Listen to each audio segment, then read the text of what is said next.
Welcome to Las Vegas, Nevada. This is Trunkhead with Trunkhead Gaming. Today I'm be doing a mid-season review slash preview of Nordland Big Crunch 2 Season 8. Tier 2, this is my division.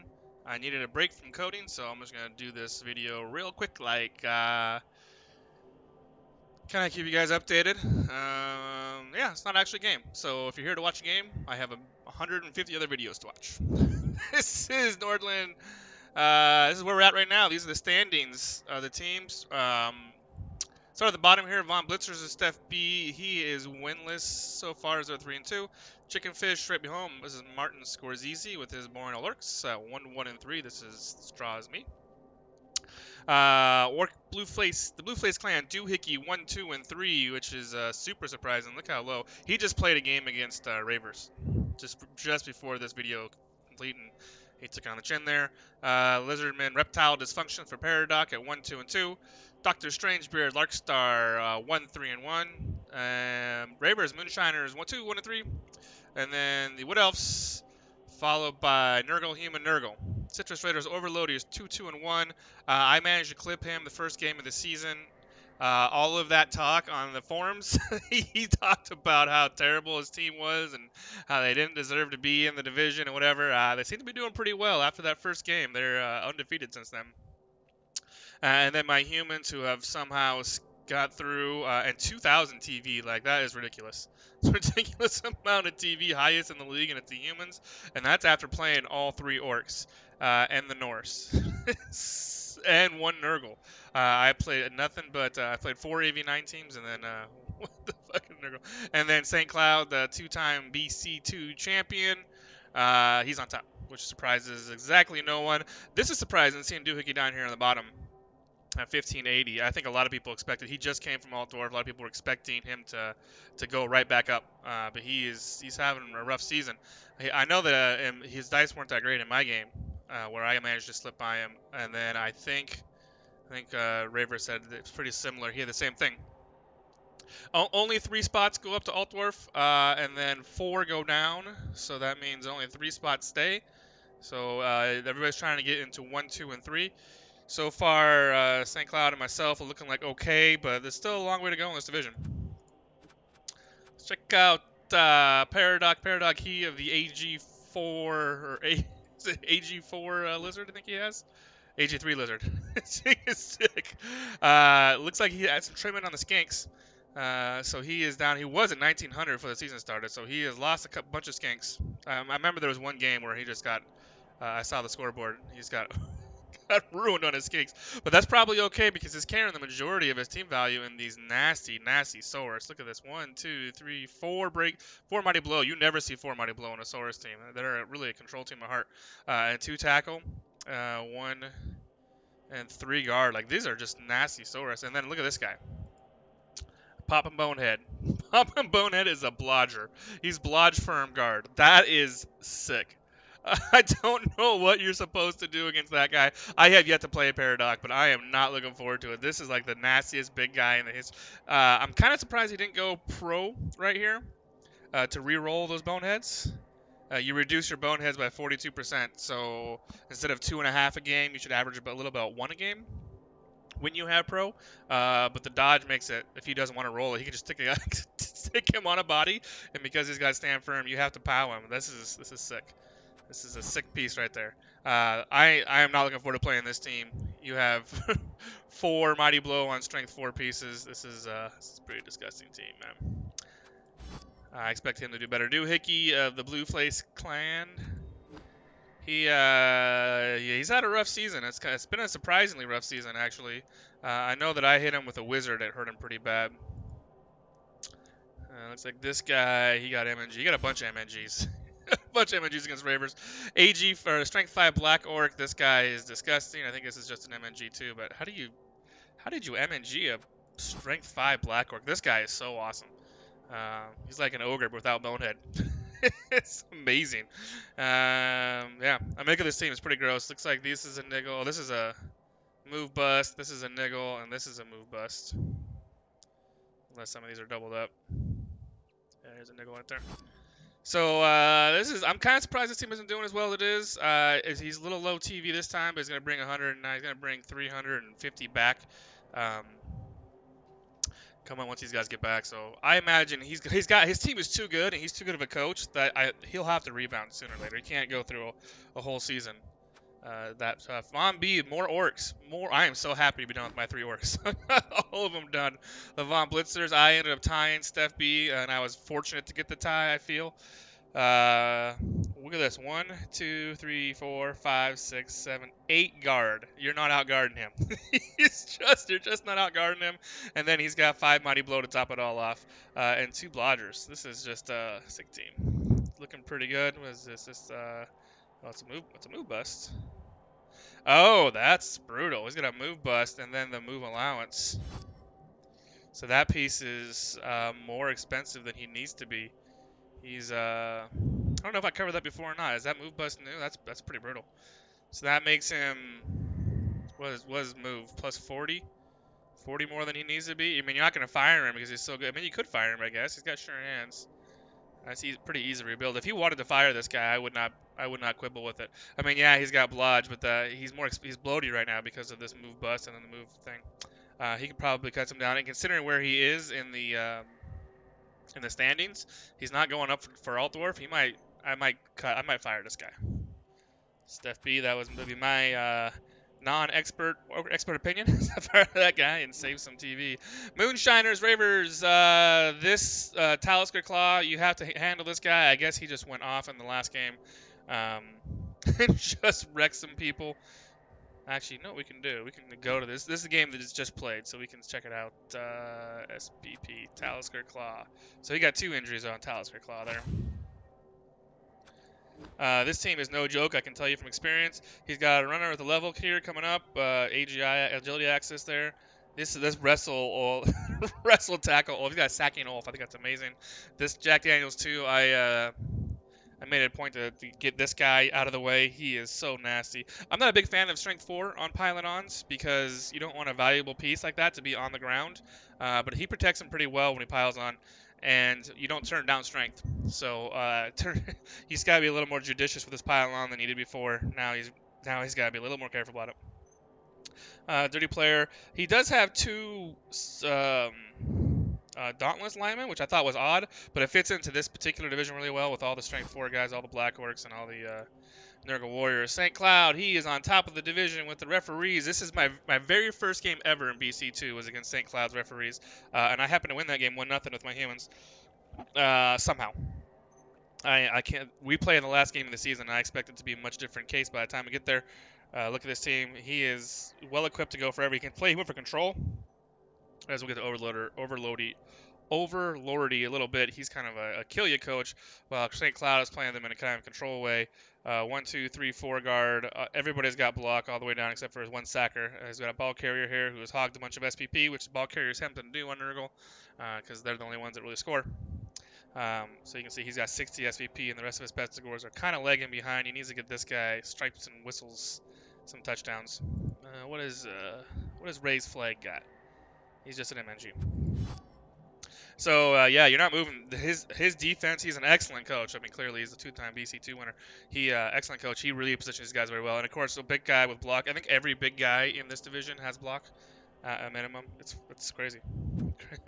So this is your league leader right here. And look, he's only got 2 Mighty Blow and he's only got 5 guard. Whereas he's out guarded by a lot of people. He's out Mighty Blow by a lot of people, but he's just winning games. I guess he's got 3. So. That is how that team. And then here's the other Nurgle squad. Overlordy, Citrus Raiders, who happened to clip at the very beginning. Mr. Tentacles. He does not have block, but he does have Strength 6. Strength 6, stand firm, and guard with the Tentacles. Strength 6 is so sick. This guy caused me fits all game. Getting around him was just a major pain in the ass. You can see his Warriors all have block. This one's Strength 5. I imagine this guy will get Tentacles sometime soon, now that he's got block. I don't know that for a fact, but I would give him Tentacles. That's what I would do as a Nurgle coach. And I'm not a Nurgle coach. This is his Nurgle Warrior as a hitter, guard. The AG4 Pestigore is nasty, and you can see he's kind of hogging the SPP here too. This is his killer. This is only 2 Mighty Blow Claws in the whole division, which is amazing. It's amazing that the Orcs are on bottom when there's no Mighty Blow Claw to destroy them. It's just this one and the Talisker Claw. This goat's turning into a hitter. Also, he's only got 3 Pestigors. I wonder if we lost one. Exactly 11 players. So that is Overlorded. He is in 3rd, and he is nipping on the heels. Dr. Strangebeard, Larkstar, my fellow Pacific Time brethren. I don't know where in Pacific Time he is. Look at this fucking big guy. this roller, he's got block piling on and guard. Like, this is the most sick piece, and he gets so many injuries. If you look on the BB2 stats grabber or whatever it is, the stats grabber thing, he's averaging 2 casualties a game with this guy. 17 matches. It's sick. It is sick. Injuries inflicted 40. That means he's broken armor 40 times. It's just disgusting. Only 1 kill though, 94 successful blocks. This guy's an animal.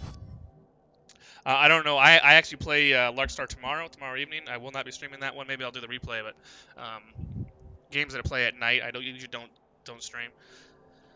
So I have no idea what I'm going to do against this nasty-ass dwarf team. And both runners have Blodge, of course, because if they're not dwarf runners, they don't get Blodge. Every dwarf runner in the game, they don't have agility access, but they always get a double for Blodge. I don't know what it is. It's some kind of fuck you to everybody who plays against dwarfs. They all have Blodge. But he's done pretty. He's only carrying 2 team rolls. He's got enough money if he wants to buy another one. Dwarfs don't really need 3 rerolls because of all the block. Only use them for GFIs. So I'm interested to see if he picks that up or not. Boring Old Orcs. This is Martin Scorsese's Chicken Fish. Going into it, they're the least developed of the orcs. He does have a Blodge orc here, and then a Black orc, and then Borean Bill. He's got just the agility bust, but that makes no difference, especially since he's already got the skills he needs. He's actually fortunate to get the Mighty Blow. Had the Mighty Blow first on a guy who took the AG bust, because you're not scoring touchdowns with him anymore, so he's only getting injury SVP, but you can see he's doing pretty good. Actually, let's check out his stats. 13 casualties inflicted. It's 26 SVP and casualties right there. 50 injuries. That's 50 armor breaks. This guy's a monster. And then he's got 3 Blodge blitzers, and then this guy's Blodge and this guy's Blodge. Like, he thinks he's elves. He's got more Blodge than I do, and I'm humans. It's crazy. It's crazy. TDS Tina, it looks like nondescript Nelly is kind of new. I don't know if he replaced him. MVP's only played 3 matches. So I don't know if this was a replacement or he just figured he needed more beef. But now he's got a troll. Got a troll and no goblin. I usually think if you're going to have a troll, you might as well have a goblin. It's only 40,000 to carry a goblin for the 1 turn attempt. You know, if you're going to have him, you might as well. Did we skip over my squad? We'll go back to my squad last. Corker, the Wood Elves, who were like super high. They were like 1,800 TV at the beginning of the season. They took a couple losses, which is not surprising in this league because it's so. I mean, every league is bashy. There's just more bash teams in the game than there are agility teams, but this one is extremely bashy. Our division is extremely bashy. So he's taking a little bit of hits, mostly on linemen though. Looks like his positionals have survived. The naturalist tree man looks like he might be new. He's only got 5 SVP. 11 matches and only 5 S. He's got 1 MVP in 11 matches. That is brutal. No damage whatsoever. I'm sure that by the time he gets to me, he will get that injury and then roll a double. I have 0 doubts. And then the linemen are starting to trim up a little bit. This guy has a strength buzz. He's a strength 1 catcher. But he's got move. He's move 9. That is odd. I don't know that I would keep that guy. I know on next to nothing about Wood Elves. This guy's only played 6 matches. He's only played 6 matches? And he's got 2 skills? Nice, dude. So he must have got this, and then they just give him that, but I don't know if you keep a strength 1 guy. I mean, strength 1? That means that any strength 3 guy gets an automatic 3 die on him. More than doubles his strength, so a normal strength 3 dude gets 3 dice on this dude. It's interesting. Interesting to see if he hangs on to that dude. I don't know when he took that move bust. Maybe he's still deciding. This guy, he has a move bust and an MNG. And I imagine this is a niggle here, yeah? Concussion lost 1 point in armor value, and then he took the armor value, which is a skill you never see. So he's got a catch. He's got some hurt catchers. This guy's got an armor bust, and then so he's bloaty. This guy's bloaty, and this guy, I would almost think he's more of a liability. Again, I don't play Wood Elves. Corker is an excellent Wood Elf coach, so I'm sure he's dialed in on what his team needs. This This seems odd to me. I would probably, if it was me, I'd fire this guy even with the agility. And this guy, he's AG5. So maybe you deal with that because AG5 is so valuable and what else. I see what's going on there. And this is his biggest player too. So yeah, he's a little bit bloated. He's got this wasted skill to make up for his armor bust, but I mean, he's still 87.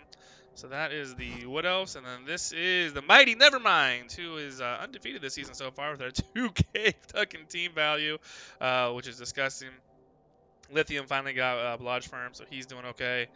Everybody else is. The blitzes are pretty much the same. The reason the team got bloated is because my linemen are just eating MVPs and getting skills, which I never carry skills in my linemen. Usually they're all very fresh. Um, but this team was so. It took so long to get my blitzers developed because the first couple seasons, every other game it felt like I was a blitzer died and I was rebuilding a blitzer. So my linemen started surviving and they started picking up pieces. Well, now that they started picking up pieces, my linemen or my blitzers are finally starting to catch up. So I'm starting to bloat up a little bit. 2K is too much. I'm playing too high. I have to figure out something. Yeah, that's where we're at right now. So this is back to the leaderboard real fast. You saw the teams now. Citrus Raiders and Multiverse, they are both currently tied for the number 3 spot to go to Altdorf. That'll be interesting to see these guys. I don't know if they played yet. Let's see if they play. Multiverse and my Blitzers, Moonshiners, Nevermind. Oh, they play the very last game of the season. Woo! That game could be big. That game could be big. And then right now, as of this moment, 1 and 2 played. So on the last game of the season, a lot will change before then. But as of right now, you have 1 and 2 versus, and then 3 and 4. So that is pretty sick. That's looking pretty good. So yeah, those guys. And I would say that Ravers is still he's still in the running. It's kind of a long shot with the 3 losses, and then maybe Larkstar. But Larkstar gets a win this week against me, then he's right back into the race because he'll have 6 of 9 points, and I will have 11. So he'll still be behind me, but if he pulls off the win, so he could still be in it. I would say that the Paradox on Blow are probably out. I think Larkstar is a very long shot. He needs to start winning games, but it's not unusual for Dwarfs to get a lot of draws because they don't have much of an offense. So I would say he's a long shot, and I would say Ravers is probably right after that. And then these 4 guys are all fighting for one guy's gonna be left out. One guy's gonna be left out. I'll let you guys decide who you think it is. I think probably again, I think the Hamans will probably get left out, but just staying in Nordland would be good for me. I'm in a good spot right now, but let's check out my schedule. I got Paradox. This week I play the nasty ass Dwarfs, and then I play the nasty ass Lizards, and then I play Multiverse. This guy beat me, Corker beat me like 3-0 last season, or 3-1, and then finished against the 2-time champion. So my schedule is still really hard. My roster looks good, but I got wins against 2 of these. Well, I got a win here, and then these 2 are draws. And then I beat. So the only top of the table team I beat is it Overlorder. Overlordy. Oh, I cannot say his name. Overlordy, man. Jesus. So if I had to guess right now, I would say Nurgle, Wood Elf would be the 3 that I go. Outside chance Ravers comes in. I don't think Larkstar is going to make it. I think he's probably due for more draws in this division. Let's check out his schedule actually. What is he at? So he's playing Orcs. And then he's playing Nurgle. And then he is playing Norris. So Norris and Dwarfs are a pretty tough match for the Norris. So he might get a win there, but and then he should beat me this week. But these 2 matches against the Dwarfs, against the Orcs and the Nurgle, he might get a draw out of. So I think it's a real long shot that he makes it through. He's just got to stay out of these bottom 4, though. He's got to stay out of the bottom 4 to stay in the division. And then Ravers is going to rerule anyway, but we know he's not going to give up much. What's his schedule look like? He already played Moonshiners, so he won this week. He's got 3 games left, Moonshiners. He's got the AV7 off right here. The week before I play him, too. So hopefully, Ravers, if you're listening, I need you to do some damage right here, buddy.